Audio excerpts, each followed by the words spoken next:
Well, welcome back. Let's make sense of some shillings and cents. And right at the central bank, because CBK has raised its base lending rate by 75 basis points from 8.75% to 9.5%. Now, the Monetary Policy Committee revealed the tightening of the monetary policy as a move to anchor high inflation, currently at 9.2%. Now, this follows the global move with the latest review by the Federal Reserve, raising its rate from 4.75% to 5% to manage high inflation.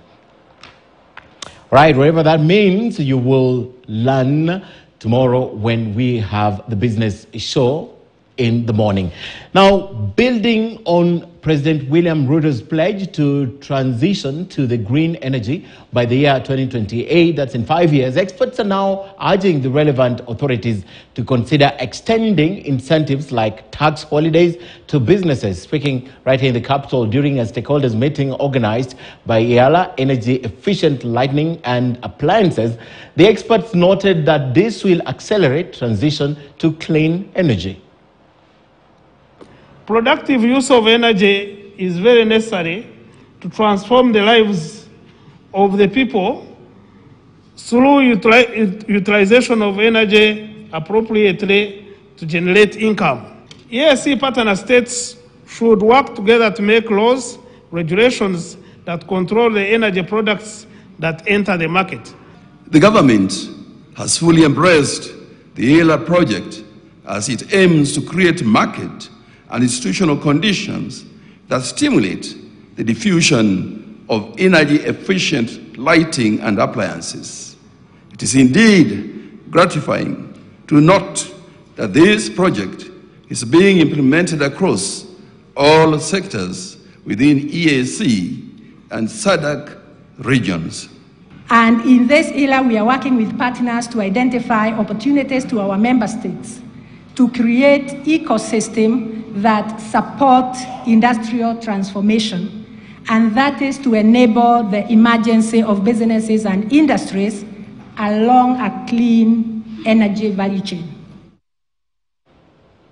Now, the Kenya Revenue Authority says it will accredit more importers and exempt their goods from long inspections at the port of entry in a bid to boost manufacturing, improve efficiency at the port, and of course, increase revenue collection. Now, the accreditation will classify beneficiaries under the Authorized Economic Operations category, as Jimmy Mbogo reports. In an effort to create a conducive business environment and improve trade in the country, the Kenya Revenue Authority has its eyes set on increasing the number of authorized economic operators, AEOs. These are companies that enjoy priority clearance of their goods at the port with a turnaround time of between 4 to 6 hours, reducing their demurrage cost.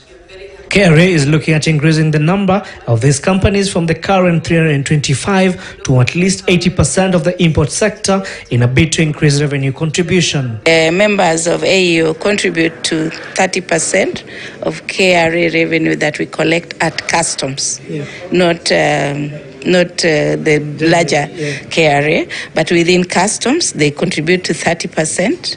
And these are trusted clients who have been taken through the process of vetting, vigorous vetting to know whether they can be able to join this program. KRA is calling on more companies to sign up for the category to ease the cost of doing business for both traders and manufacturers. The category is part of the International Customs Management System, which governs the authorized economic operators to improve trade, such as priority clearance of goods, cutting verification rate tips that slows down the clearance process. AEOs have special treatment. When their goods come in through customs, they are cleared first without subject of other security checks and other checks within customs. Once they are gone to their destination, then we can verify them there. And the faster we clear goods, the faster the revenue comes in. To be eligible for the AEO status, the companies will be required to be tax compliant, with KRA auditing their accounts as part of their verification requirement. They will also be required to have complied with custom process for at least 6 months. Jimmy Mbogo, KTN News. Right, let's talk about investments, because Stima Investment Cooperative has today broken ground in the construction of an ultra-modern affordable housing project in Ngara right here in Nairobi. Speaking during the ceremony, Cabinet Secretary for Cooperatives and Small Enterprises, Simon Chelogui, noted that the project is essential in enabling the government to deliver its affordable housing initiative. I think leading this is Nairobi County. And I'm happy the Deputy Governor is here.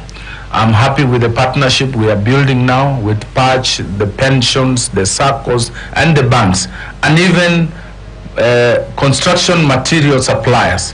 We are building an ecosystem. We are building a synergy. We are building a team and cooperators. We are not competitors. We want to participate, collaborate in delivering the 250,000 housing units in our country. The project is a 20-story building of off-plan development comprising of 216 studios and 236 one-bedroom units. And in sport